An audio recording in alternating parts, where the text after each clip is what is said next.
Good morning guys. Chemistry class में आपका स्वागत है। ट्वेल्थ क्लास के लेक्चर में हमारा चैप्टर स्टार्ट हो गया solid state.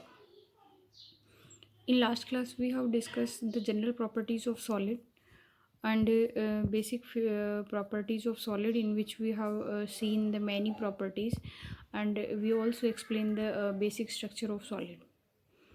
Then we have seen types of solid. There are two types of solid. First one is crystalline and acrystalline solid. In last class we discussed the all properties of crystalline solid. At the 12th level uh, you have to compare the crystalline and acrystalline solid with their basic properties. In last lecture we have seen the crystalline solid. I will review this topic. Crystalline solids means constituting particles. Constituting particle is the particle which repeat in overall 3D of the solid, which repeat many times. Due to the repetition, a crystal is formed. That basic particle is called constituting particles. We can say that in crystalline compounds the definite geometry is present between the constituting particles, and due to this same arrangement of the particles we obtain the same arrangement in all direction in overall the crystal of compounds. So we can say that the crystalline compounds are long range order compounds, and in other words we can say that the arrangement of particles is same in all levels, all directions, in overall crystal, in whole of the crystals. So okay, due to this property crystalline compounds have the same properties like as the refraction indices, like as the angle of refraction, such as. So these are known as long range order, like as NaCl, KCl, Fe, Cu, etc. Other, we have seen that they have definite boiling point, and cooling curves are irregular because they melt or boil at the definite temperature, because they at the range of temperature they do not destroy their physical state. So we can say that the cooling curves are irregular. Okay, crystalline solids are true solids, and crystalline solids are anisotropic in nature. Anisotropic property हमने देखा है कि when we cut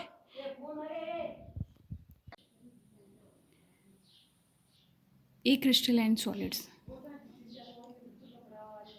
acrystalline solids are also known as amorphous solids. ठीक है, सबसे पहली बात होती है सॉलिड होते हैं बट कंप्लीट जो प्रॉपर्टीज़ होती है वो सॉलिड की तरह नहीं होती, इसलिए a crystalline solids are also known as amorphous solids और फाल्स सॉलिड्स। ठीक है ना, इनको हम फाल्स सॉलिड भी बोलते हैं और क्या बोलते हैं, अमॉर्फस भी बोलते हैं। They have irregular geometry. Crystalline की ज्योमेट्री कैसी थी, रेगुलर थी, इनकी ज्योमेट्री कैसी है, इरेगुलर ज्योमेट्री एंड शेप।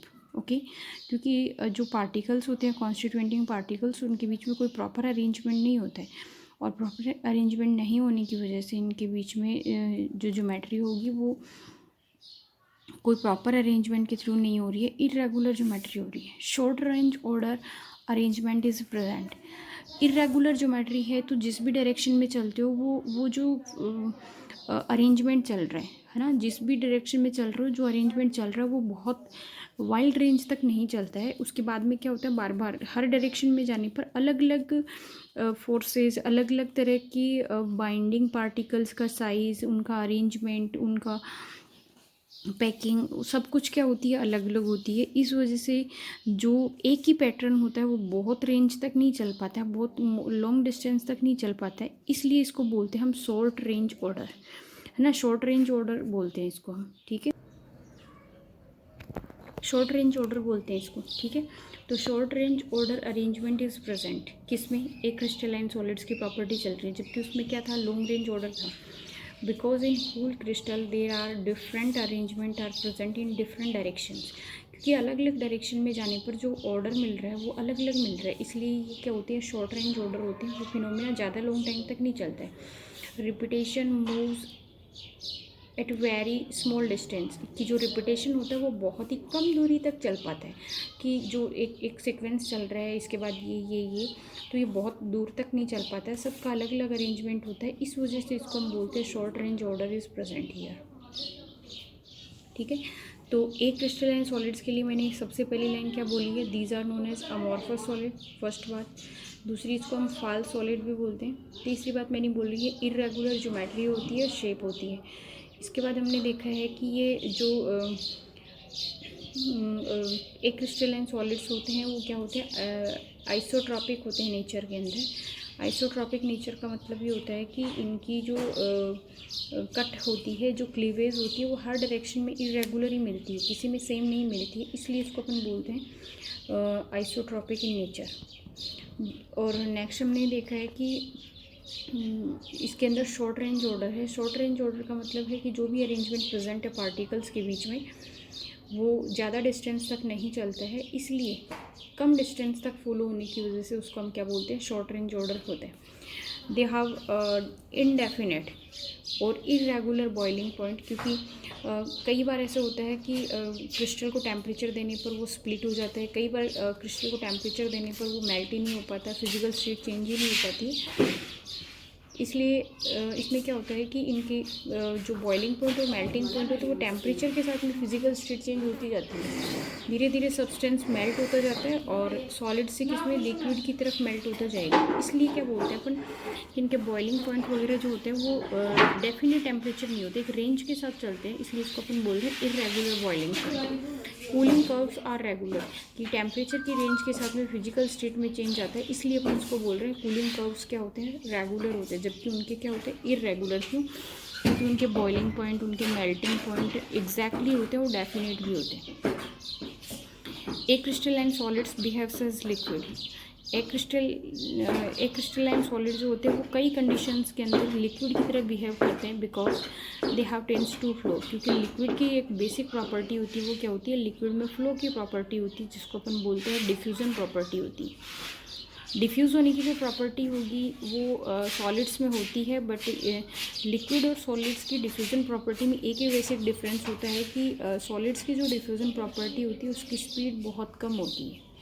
ऐसा नहीं होता सॉलिड्स फ्लो की टेंडेंसी नहीं रखते, नहीं, solids can flow but there speed of flow is very very low, कि स्पीड तो होती है बट बहुत कम होती है। तो according to a crystalline solids they behaves as liquid because they have tends to flow but the speed of flow is very low या वेरी स्लो, कि उनकी बहने की स्पीड बहुत कम होती है। So known as super cooled liquid, cooled liquid या सुपर कूल्ड लिक्विड बोलते हैं इसको, कि बहुत कम टेम्परेचर पे ये लिक्विड की तरह ट्रीट करते हैं, इसको अपन सूडो सॉलिड्स भी बोलते हैं। ठीक है ना, ये जो प्रॉपर्टी होती है वो किस में होती है, स्पेशली ग्लास के अंदर होती है। हिस्टोरिकल जो पैलेसेस होते हैं जहाँ पे खिड़कियों के अंदर, है ना, हिस्टोरिकल पैलेसेस होते हैं वहाँ पे जो खिड़कियाँ होती हैं वहाँ पे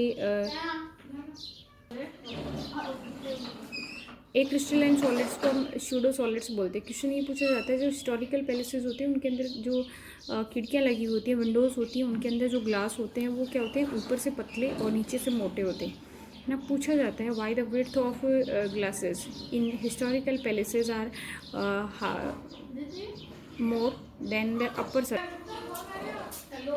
एक क्रिस्टलाइन सॉलिड्स के अंदर हमने बोल दिया ये, तो ग्लास के लिए पूछा जाता है why glass is known as super cooled liquid.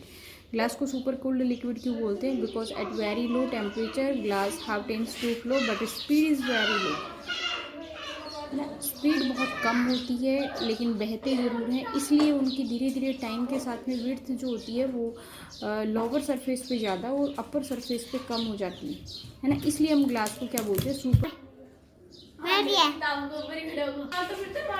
ठीक है, उसको ग्लास को हम क्या बोलते हैं, सुपर कूल्ड लिक्विड बोलते हैं। तो एक बार पूछा हुआ है क्वेश्चन, तो ध्यान रखना आपने, ठीक है। एक्सेप्शन होता है, ग्लास एक क्रिस्टलाइन सॉलिड में आता है, कल भी मैंने बात को स्ट्रेस दिया था, ग्लास एक क्रिस्टलाइन सॉलिड है, जबकि क्वार्ट्ज जो होता है वो कैसा होता है, क्रिस्टलाइन सॉलिड होता है। Crystalline solids are isotropic in nature and cooling curves are regular. ये हम देख चुके हैं कि एक क्रिस्टलाइन सॉलिड्स जो होते हैं वो आइसोट्रॉपिक होते हैं नेचर के अंदर, और उनके कूलिंग कर्व्स जो होते हैं वो क्या होते हैं, रेगुलर होते हैं। है ना। टेम्परेचर की रेंज के साथ में उनकी जो स्टेट जो होती है वो चेंज होती जाती है। ऐसा कोई पर्टिकुलर टेम्परेचर नहीं होता जिसके ऊपर उनकी स्टेट चेंज होती है, ठीक है। ये क्या था, एक क्रिस्टलाइन सॉलिड्स था। एक क्रिस्टलाइन सॉलिड्स के अंदर अगर आप एग्जांपल देखना चाहोगे तो आप लिख सकते हो जितने भी पॉलीमर आते हैं, ठीक है ना। जितने भी पॉलीमर्स आते हैं वो सारे के सारे किसके एग्जांपल हैं, एक क्रिस्टलाइन सॉलिड्स के एग्जांपल है। जितने भी फंक्शनल ग्रुप्स हैं, जैसे HCOOH लिख दिया या फिर C2H5OH लिख दिया, है ना। ऑर्गेनिक के जितने भी फंक्शनल ग्रुप्स होते हैं वो सारे के सारे किसके अंदर आते हैं, एक क्रिस्टलाइन सॉलिड्स में आते हैं। पॉलीमर इसके अंदर आते हैं। इसके अलावा स्पेशली एग्जांपल किसका होता है, ग्लास का। तो ग्लास भी किसके अंदर इंक्लूड होता है, एक क्रिस्टलाइन सॉलिड्स के अंदर इंक्लूड होता है, ठीक है, यहाँ तक का। इसके बाद में देखो आप,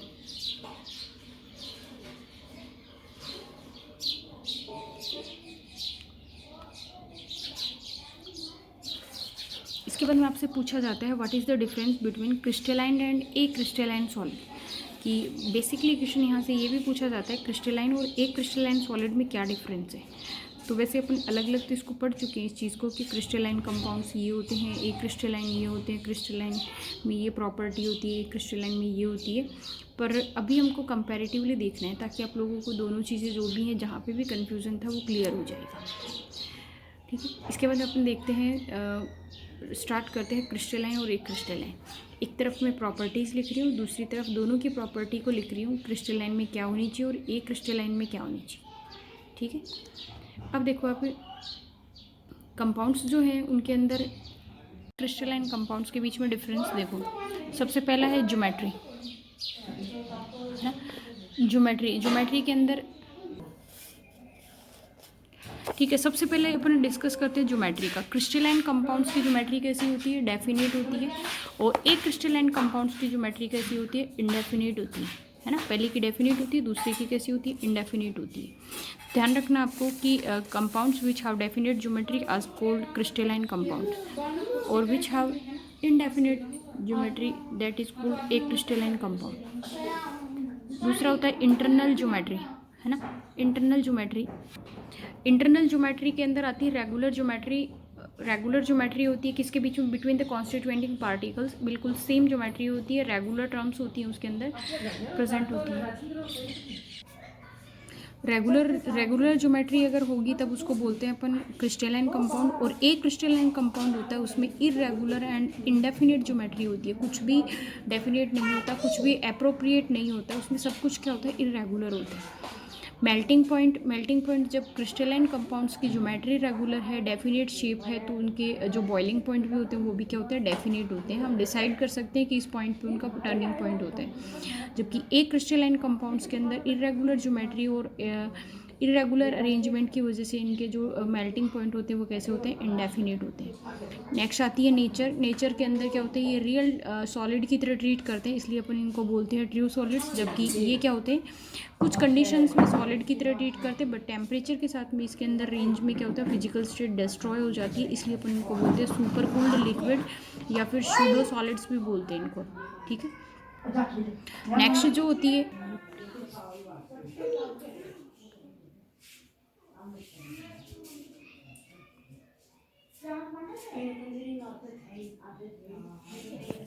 ट्रू सॉलिड्स हो गया, और ये कैसा हो गया, सुपर कूल्ड लिक्विड या सूडो सॉलिड हो गया। नेक्स्ट जो आती है कूलिंग कर्व्स की बात करी थी, तो हमने ये देखा है कि जो क्रिस्टलाइन कंपाउंड्स होते हैं उनके कूलिंग कर्व्स रेगुलर नहीं होते, जबकि अगर एक क्रिस्टलाइन की बात करोगे तो उनके कर्व इस तरीके से होते हैं, एक क्रिस्टलाइन की। तो इसके लिए आपने लिखा है कूलिंग कर्व्स इरेगुलर होते हैं, जबकि जो एक क्रिस्टलाइन कंपाउंड होते हैं उनके कूलिंग कर्व्स कैसे होते हैं, रेगुलर होते हैं। नेक्स्ट जो है वो है डायरेक्शनल प्रॉपर्टी में हमने देखा है एनाइसोट्रॉपिक नेचर। अलग अलग बिहेव मिलने की वजह से हम इसको क्या बोलते हैं, एनाइसोट्रॉपिक होता है नेचर के अंदर। पहले भी लिख चुके हैं हम क्रिस्टलाइन कंपाउंड्स में। तो ये होते हैं एनाइसोट्रॉपिक इन नेचर, वाइल जो क्रिस्टलाइन कंपाउंड्स होते हैं, एक क्रिस्टलाइन कंपाउंड्स होते हैं वो कैसे होते हैं नेचर में, आइसोट्रॉपिक नेचर के होते हैं। क्लीवेज की बात करेंगे जब हम इसको किसी भी इंस्ट्रूमेंट की हेल्प से कट करेंगे, क्रिस्टल को दो जगह पे डिवाइड करेंगे, तो कट लेने पर इनकी सरफेस जो आती है वो स्मूथ आती है। स्मूथ सरफेस का रीज़न ये होता है कि हर एक पार्टिकल के बीच में सिर्फ अट्रैक्शन फोर्स ही प्रेजेंट होता है, तो वो एक सेम कट के साथ में एक दूसरे से स्प्लिट होते हैं, ठीक है। इसलिए इसकी सरफेस कैसी आती है, स्मूथ आती है। जबकि यहाँ पे सरफेस क्या होती है, रफ़ सरफेस होती है। रफ़ सरफेस का एक रीज़न होता है कि कई जगह पे स्प्लिट लेने पर, कट लेने पर या क्लीवेज लेने पर क्या होती है, पार्टिकल्स के बीच में फोर्स स्ट्रॉन्ग होता है, कई बार वीक फोर्स होता है, तो वो स्प्लिट होते हैं, न कि कटते हैं, है ना। कट जो होती है वो तो आती है हमेशा स्मूथ, जबकि यहाँ पे स्प्लिट होते हैं, इसलिए इरेगुलर मैनर में स्प्लिट होते हैं, इसलिए वो सरफेस कैसी बन जाती है, फिर रफ सरफेस बन जाती है, ठीक है ना। फिर आती है arrangement of particles. Arrangement of particles में हमने देखा कि एक प्रॉपर अरेंजमेंट, एक डेफिनेट ज्योमेट्री, डेफिनेट शेप की वजह से ये क्या होते हैं, लॉन्ग रेंज ऑर्डर होते हैं, और ये कैसे होते हैं, शॉर्ट रेंज ऑर्डर होते हैं। Long range order, short range order. Example के अंदर देखो, जैसे NaCl आ गया, KCl आ गया। मेटल्स के अंदर जैसे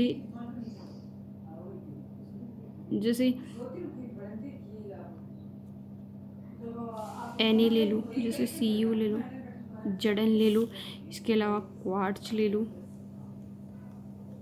है ना, एटसेट्रा। जैसे कॉपर सल्फेट ले लिया आपने, ZnCl2 ले लिया, ये सारी सारी। और इनके अंदर एग्जांपल लोगे तो जैसे आपने ये ले लिया CH3CH2OH ले लिया, जैसे PVC ले लिया, इसके अलावा जैसे और भी लोगे, जैसे एसिटिक एसिड ले लिया, ठीक है। इसके अलावा अगर आप कोई भी एग्जांपल लेते हो पॉलीमर का, ठीक है। इसके अलावा अगर और लोगे तो इसमें ग्लास आ जाएगी, ठीक है ना। ये सारे के सारे एग्जांपल्स आते हैं किसके अंदर, एक क्रिस्टलाइन सॉलिड्स के अंदर। अब देखो जो बोर्ड का एग्ज़ाम है उसके अंदर पैक्ट क्वेश्चन आता है आपसे, या तो पूछते हैं क्रिस्टलाइन कंपाउंड्स या एक क्रिस्टलाइन कंपाउंड्स के अंदर डिफरेंस। पहला क्वेश्चन तो यहाँ से बनता है क्रिस्टलाइन और एक क्रिस्टलाइन के अंदर डिफरेंस। तो मैंने आपको 5-6 डिफरेंस करवाए हैं, मैं इनको बिल्कुल वो कर देती हूँ, पॉज कर देती हूँ, आप बिल्कुल आराम से इसको देख करके लिखेंगे,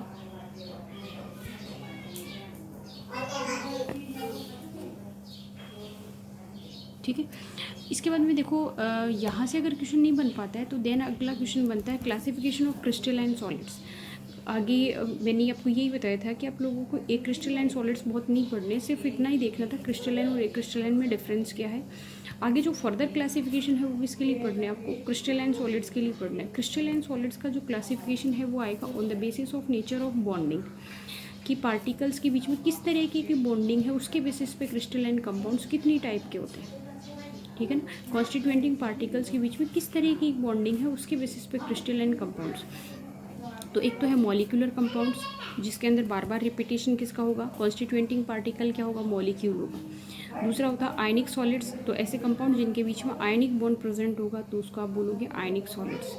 नेक्स्ट होता है मेटेलिक सॉलिड, इसका मतलब उनके बीच में बॉन्ड किसका होगा, मेटल का होगा, सिर्फ मेटल प्रेजेंट होगा एज ए कॉन्स्टिट्यूएंटिंग पार्टिकल्स। नेक्स्ट होता है कोवेलेंट। कोवेलेंट का मतलब ये होता है कि जिनके बीच में पार्टनरशिप से बॉन्ड का फॉर्मेशन होता है या सेम एटम्स के बीच में बॉन्ड का फॉर्मेशन होता है, ऐसे कंपाउंड्स को हम बोलते हैं covalent solids.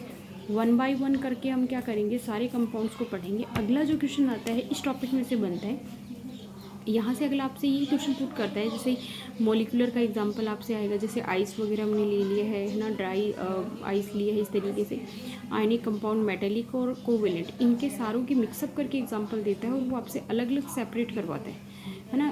Classify the following example in particular solids. तो पर्टिकुलर कैटेगरी के अंदर आपसे पूछ लेगा, या फिर सिंपल क्वेश्चन पूछना चाहेगा तो आपसे पूछ सकते हैं क्रिस्टलाइन और एक क्रिस्टलाइन सॉलिड में डिफरेंस क्या है, ठीक है। आज की वीडियो के अंदर में ये डिस्कस किया है मैंने आप लोगों के साथ में, एक क्रिस्टलाइन सॉलिड क्या है, what is the difference between crystalline and a crystalline solids, and in next lecture we will discuss about the classification of crystalline solids and all the types, molecular solids, ionic solids, metallic solids और covalent solids. कल हम एक एक के ऊपर discuss करेंगे widely. ये आपके फिजिकल का पहला चैप्टर है, बहुत ही स्लो स्पीड से ले रही हूँ, होप सो सबको समझ आ रहा होगा। और इसका भी आप लोग क्या बनाते हैं, नोट्स वगैरह बनाते रहें। काफ़ी लंबा टाइम हो गया, बहुत लॉन्ग क्लासेस हो गई बेटा, सारी चीज़ों को मेंटेन करके रखें आप, ठीक है। Thanks, have a nice day guys.